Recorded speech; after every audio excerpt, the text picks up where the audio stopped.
Good evening, viewers. This is Deepika Lingdo, bringing to you the news and events of Meghalaya from Bosco Media Network. Headlines for today. Meghalaya Chief Minister Conrad K. Sangma announces the sanction of Rs 6.4 crore for the repair and replacement of old pipelines in Meghalaya constituency.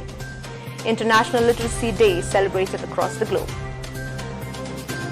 Protest mounts as extension of Nehu's Vice-Chancellor tenure anticipated. And United Democratic Party leader Dr. Jemino Mautho favors introduction of ropeway in Meghalaya. And now the news in detail.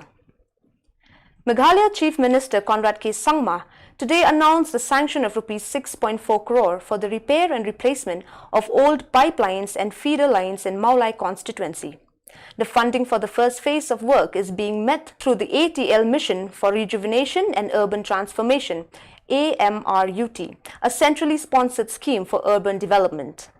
Meeting PHE officials and other stakeholders in the presence of local MLA PT Saukme during his short stopover at Meghalaya en route to Delhi for an official visit, the Chief Minister said that it is the endeavour of the government to ensure proper piped water supply reaches all households in the rural areas, and through the implementation of various programs and schemes, a massive effort is being made both by the central and the state government to overhaul the existing water supply infrastructure in the urban areas.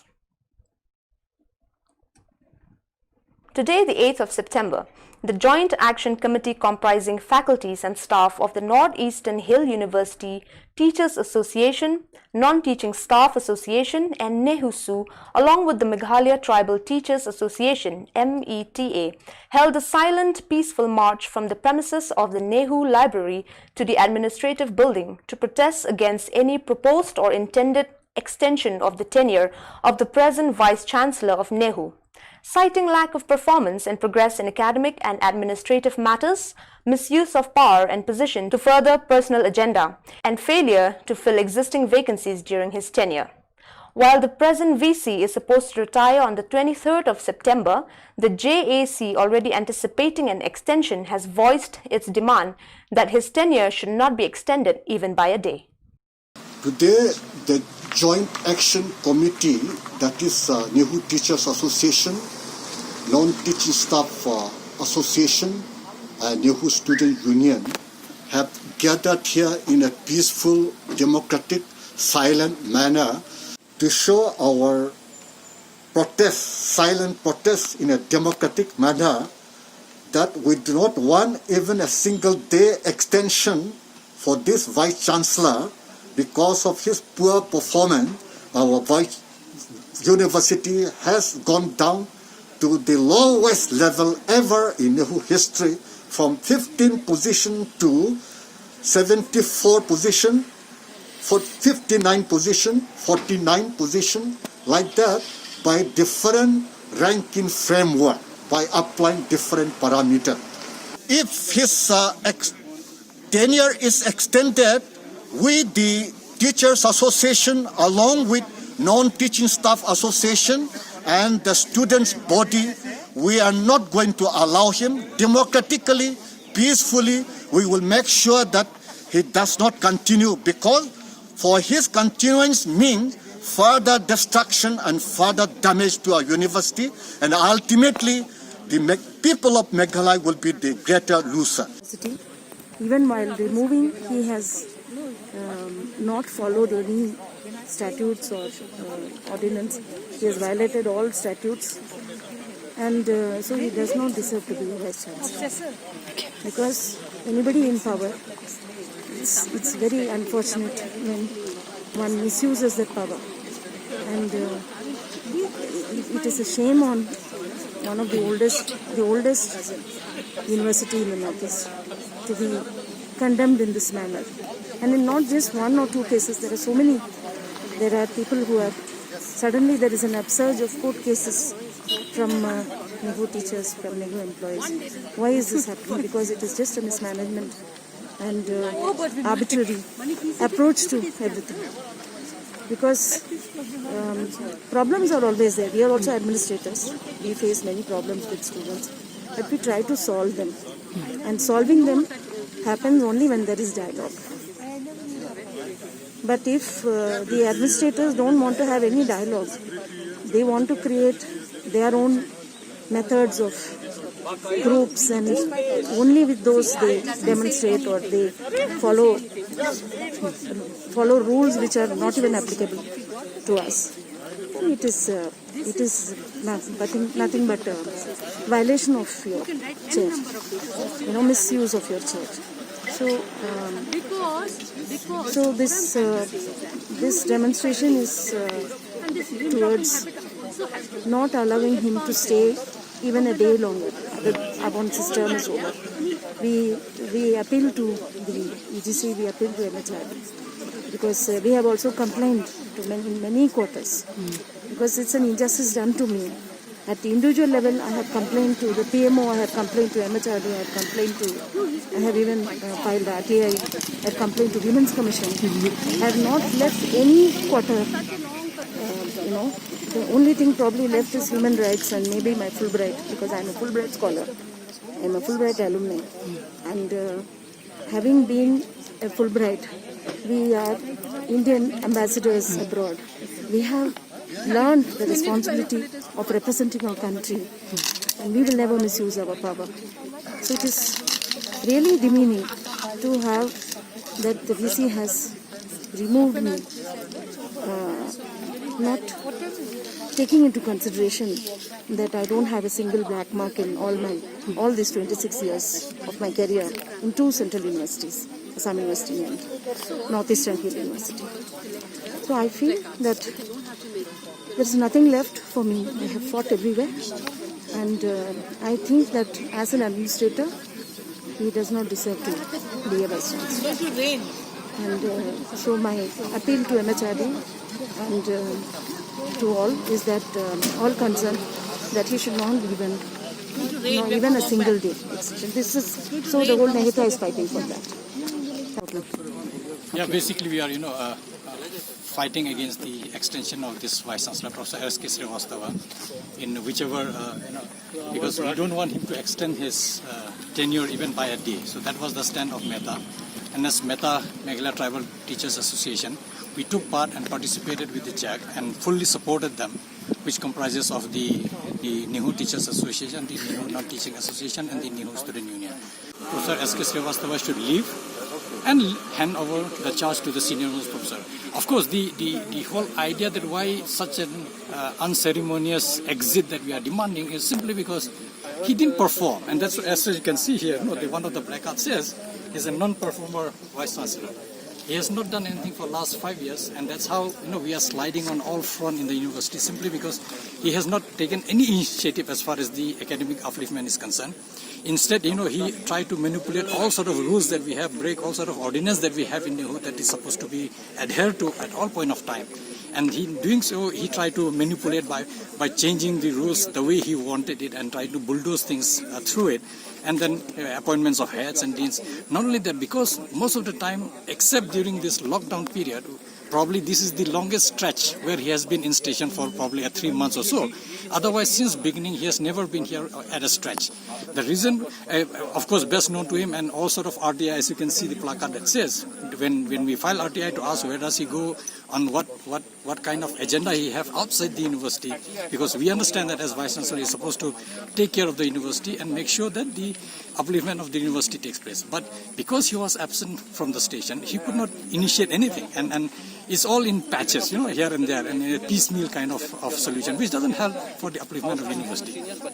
And that's precisely where it is so important for us to make sure that he leaves on 23rd, come what may, and that's what had been our stand as META, that we are ready for a prolonged fight if God forbid it's really extended even by a day. I mean, we want that on 23rd, he must hand over to the senior most professor.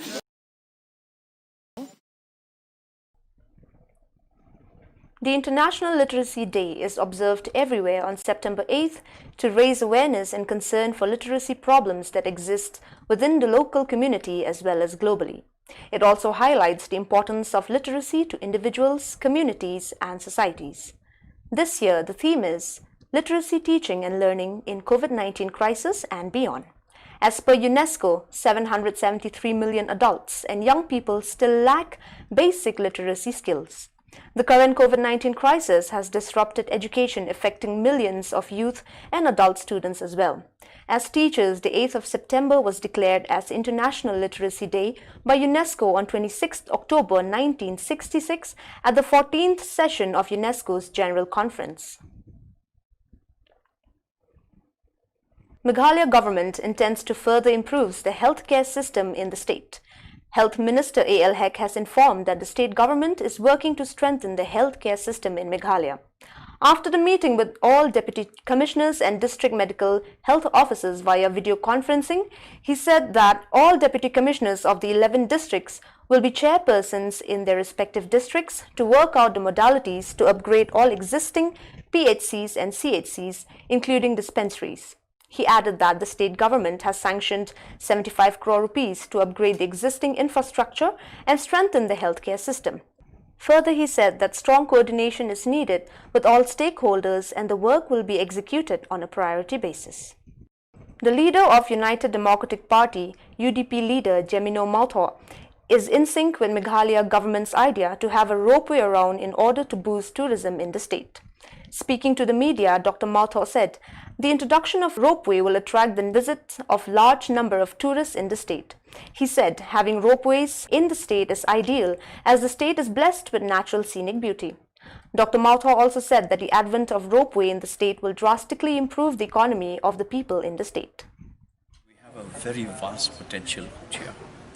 But you know the difficulty as far as transportation is concerned, as far as communication is concerned.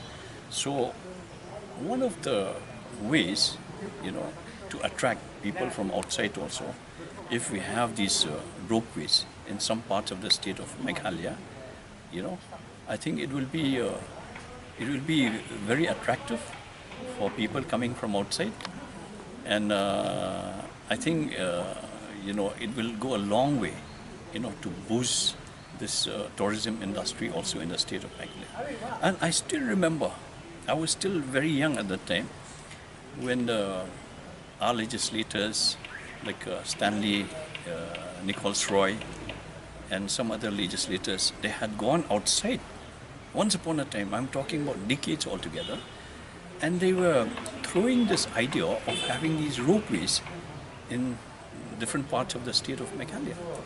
So right from that time till today, it has not really materialized, although you see in some ways, in a very rudimentary form, these ropeways are there, in the rural areas where the transportation of goods are there, but in a very rudimentary form. But if we have it in now with proper technology and all that, I think it will be very good. The issue of introducing the railway in Meghalaya has come up to the fore again after a deep slumber. The issue was raked up by the Meghalaya unit of the BJP when it wanted to bring in the railway line up to Shillong. The idea of bringing in the railway line up to Shillong was rejected by the Regional Democratic Alliance (RDA), or constituent of the ruling Meghalaya Democratic Alliance (MDA) government in Meghalaya.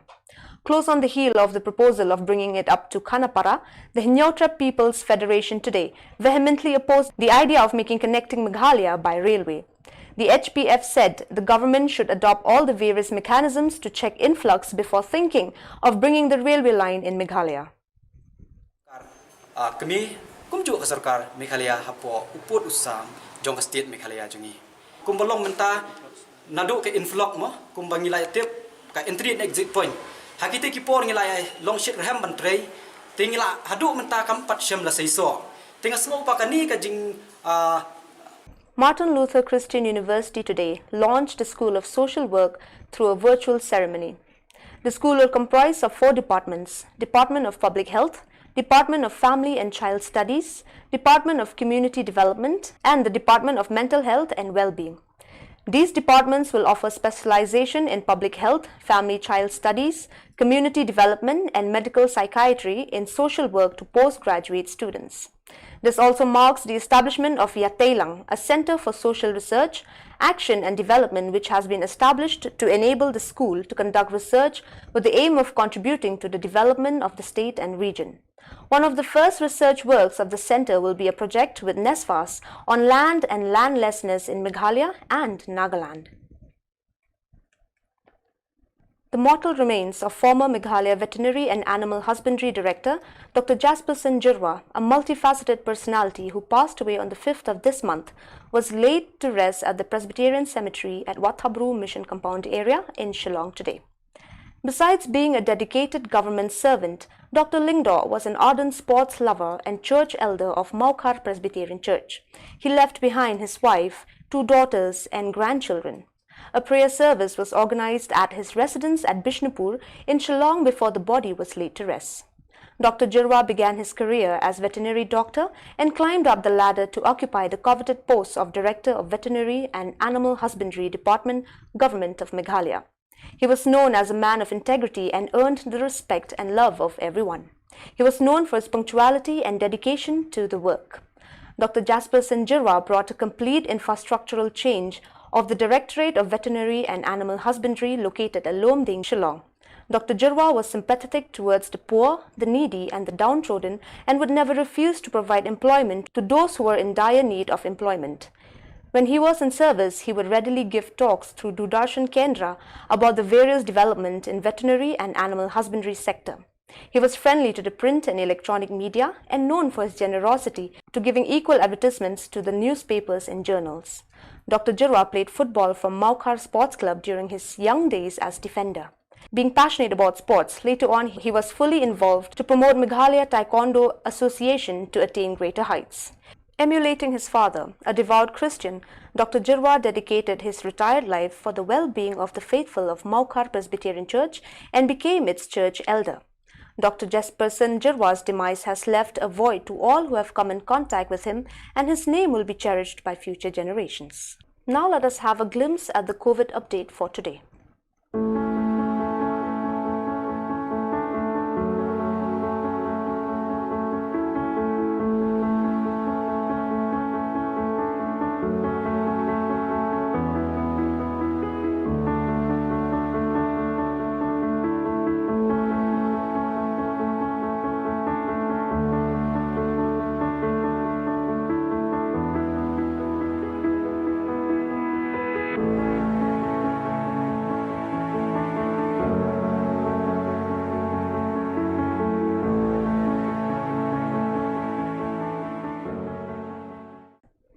So viewers, that is all we have for you today. See you tomorrow at the same time and in the same channel. Thank you for watching.